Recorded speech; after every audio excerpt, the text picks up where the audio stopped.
Hello and welcome everybody to a brand new episode of r/ProRevenge. My name's Ryan, the voice behind Reddit Voice and the official host here on the channel. Looking forward to bringing you guys more of today's top stories. Before I do, however, I'd really appreciate it if you could hit that subscribe button, as well as make sure you got notifications turned on, that way you could stay up to date with all the latest and the greatest.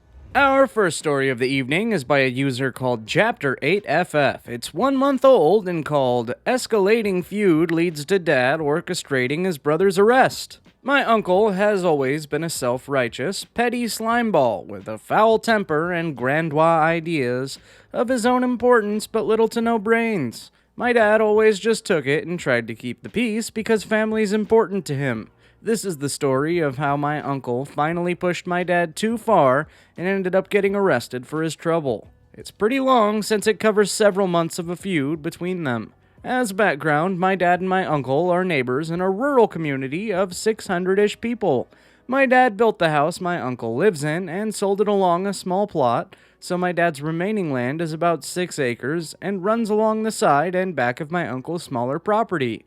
My uncle is a dealer of HVAC units. My dad is in the HVAC business and would buy some things from his brother, even though his brother's prices were higher and he had a more limited inventory than other detailers, just to help his brother out. My dad also rented a building his brother owned and used it as his shop/office. He only rented the building and parking lot, but in the field out behind the shop, my uncle and my dad would both collect old HVAC units. These things are rusty and all around ugly, but when they didn't have anything else to do, they could go get one of these old units to break down for scrap.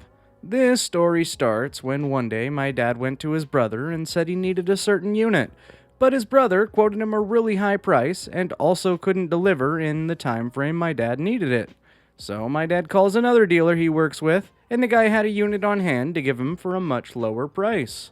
A no-brainer.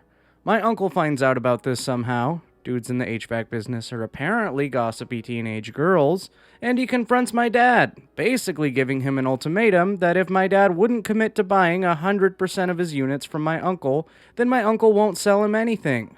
I already told you, my uncle is an idiot. So my dad didn't say anything to his brother, but he took him at his word and stopped buying anything from him.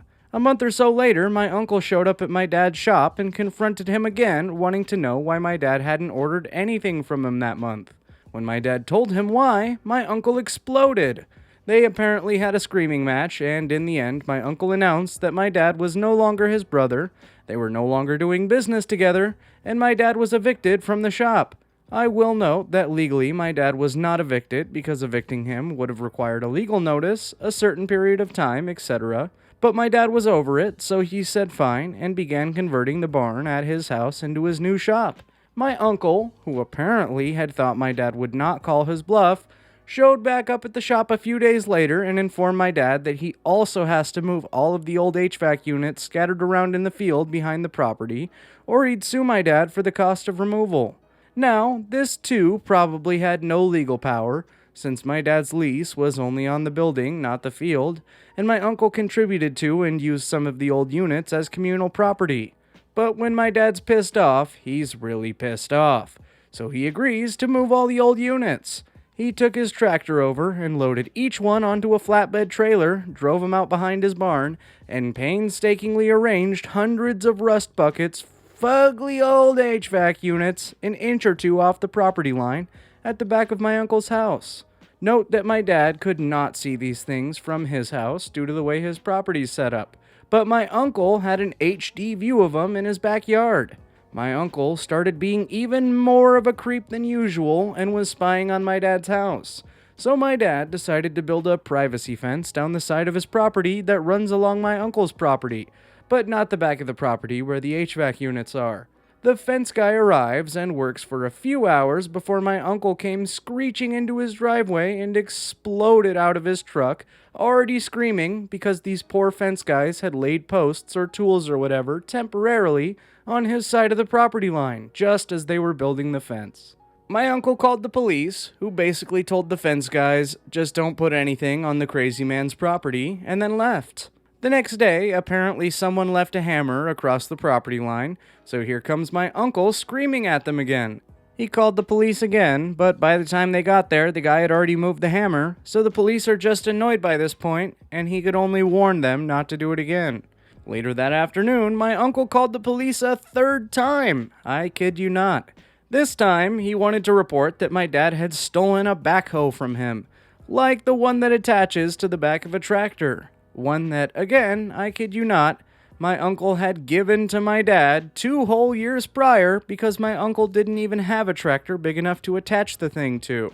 The cop was not amused when this story came to light, and since it was the same cop who had been there earlier that day, she was beyond annoyed. My dad helpfully said, "Come get the backhoe if you want it," knowing full well my uncle had no way to pick the thing up or haul it even the few feet to his own yard. My uncle replied that my dad was just trying to trap him and say he was trespassing if my uncle came onto his land, even though the cop is standing right there where my dad offered, and, by the way, this conversation is taking place in my dad's driveway. He then said he wanted to file a complaint with the police that basically amounts to a restraining order against my dad. It isn't a restraining order because it isn't issued by a judge, but the cop treats it that way. It's for habitual trespassers. Annoyed cop helpfully informed my dad that this would mean that even if my uncle texted or emailed him and invited him to come over to his house to discuss things, even if my dad had that written proof that he'd been invited, if my uncle called the cops or even took a picture of my dad on his property, he could potentially be arrested for trespassing. My dad said that he would also like to file one against his brother. The ProRevenge part of the story is now upon us. My dad knew full well that his brother had no real clue where the property lines were and was not going to dig up his survey to check. He only knew where the lines were because my dad knows exactly where they are and maintains wooden stobs in the ground periodically along his property lines. Exactly where they are. So when brother was away for a few days and my dad moved all the old HVAC units along the property line over further onto his own property by a few feet and moved the stobs back the same distance, so it basically looked the same as it had before, except like the property line was a few feet further back than it actually is. He then placed some random pieces of scrap across the fake property line, still on his own property line, but looked like it was across the property line if you had to go by the incorrectly placed stubs, set up a few placed game cameras aimed at the line, and waited. Sure enough, his dumbass brother came storming out of the house as soon as he noticed the scrap on his side of the property line. He crossed the real property line to get a good look at the scrap and called the police. My dad was waiting for them with his survey showing where the actual property line is, had a copy of the report that the annoyed cop had given him, and the game camera footage of his brother clearly trespassing on his land. It was my uncle who got arrested that day. The only way his revenge for all the trouble and heartache his brother caused could possibly have been any sweeter would have been if it was the annoyed cop who showed up at the scene and arrested my uncle. But alas, he had to make do with someone he and his brother had both gone to high school with, which worked out since it was especially embarrassing for my uncle to be arrested by someone he knew well, and could make sure everyone else in town knew. Edited to add, nothing really came of my uncle's arrest, or at least nothing that my dad has heard about, and he'd hear about it since it's a small town of about 600 people. But it was probably enough for my uncle just to have to get put in handcuffs, spend a night in jail, and have people know about, because my uncle hasn't caused any more trouble for my dad other than generally existing where my dad occasionally has to see his truck drive by. My uncle is also now in a business dispute with his wife's sister and his brother-in-law, so presumably he is trying to take his anger out on another target who hasn't already beaten him, and who isn't his older and much larger brother who's been perfectly willing to beat his ass all their lives whenever it's developed into physical disputes. Yes, my family is redneck. My uncle, aunt, cousin, and my cousin's wife all unfriended me on social media, so I only know what's going on with them via small-town gossip nowadays. My sister was driving down the road recently, saw my uncle in his yard, waved at him. He turned away like he didn't know her. None of us got an announcement when my cousin's wife had her baby recently, so I think the end of the story is just that. We're all dead to my uncle and his family, but he's too afraid to do anything besides pretend we don't exist. Our next story is by Tom Benoist, or is it Benoit? I don't know. I feel like Benoit doesn't have an S. So, Tom Benoist, 3 months ago. It's called Stalker Boss Ends Up Regretting It. I've just discovered this sub, and I have the perfect story for it. It won't be a long one because it happened about 4 years ago, and I'm fuzzy on the exact details. But it's still a belter. I used to work in a convenience store, and the store manager was a real prick. Misogynistic, offensive, as in haha cancer's hilarious offensive, creepy, and a downright bully. Sometime after I left, he was fired and decided to turn a professional interview with a young woman into a conversation about her favorite pornography. She reported him and he got the sack. Awesome. Anyway, this guy we'll call Andy. He fancied himself as a real leader. I mean, he wasn't. He set impossible tasks and yelled instructions whilst doing absolutely nothing in the office. I had a colleague called Gabby, who, TBH, I didn't get on with. However, I knew at the same time that she was having a really tough time at home with her 3-month-old son. One day in the winter, it had snowed fairly heavily. Gabby rang in the morning and told Andy that she couldn't make it as she was snowed in. Everybody knew that wouldn't have been true, and that it was likely that she hadn't slept well with a baby crying and whatnot. But you know what? Who cares? She always worked hard, and she deserved a break. It was only a 4-hour shift, and the store was dead anyway. No customers are gonna walk in on a snowy day for the morning paper. Plus, we were actually overstaffed, if you could believe it or not. However, Andy had a problem with women. He always was disrespectful and demeaning. Like the rest of us, he knew she wouldn't be snowed in, but he didn't let it lie. He wanted to catch her out. Andy abandoned the store. Serious gross misconduct. Andy got in his car. He made the 15-minute drive all the way to Gab's house and took pictures of her car, her front driveway, and the rest of the street to prove she wasn't snowed in. He then called her into the office at the end of the week for a disciplinary. When she came out, she was in tears. She was on a final warning.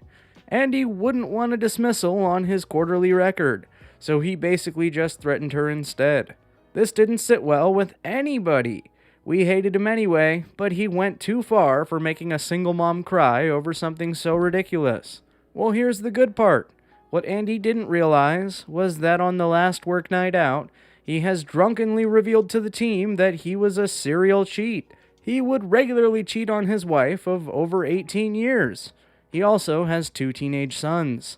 He'd justify it as having the natural male hunger, if you've ever heard a more disturbing quote. Andy used to tell his wife that on an evening he finished at 2300.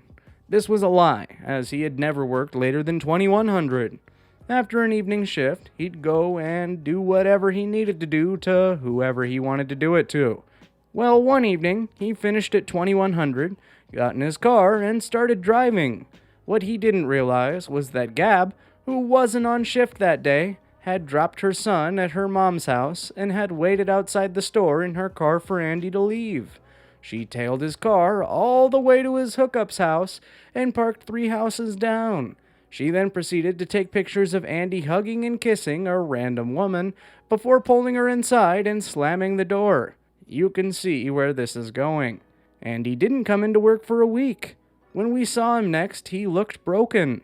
His wife had been anonymously sent the pictures of him getting off on another woman. She'd kicked him out and had contacted a solicitor to start the divorce process. His sons had blocked his number and wanted nothing to do with him. Of course, he knew who sent the pictures, but he had no proof and no evidence. Gabby stayed at the store for another 3 months before moving into a recruitment position for a pharmaceutical company. As far as I know, she's still there today and doing fairly well. As for Andy, I have no idea whether the divorce went through or not. I blocked him on social media after I left the company, about a month after this whole ordeal. What I do know is that he's a disgusting, reprehensible human being who thought he was invincible. He thought he could walk all over people, bullying and belittling as he went. Well, he soon realized that no one's invincible, and I thoroughly enjoyed watching his collapse. And there you have it, folks. The end of the epics! If you like these stories, be sure to leave a like on the video, as well as make sure you're subscribed with notifications turned on so you could stay up to date with all future videos.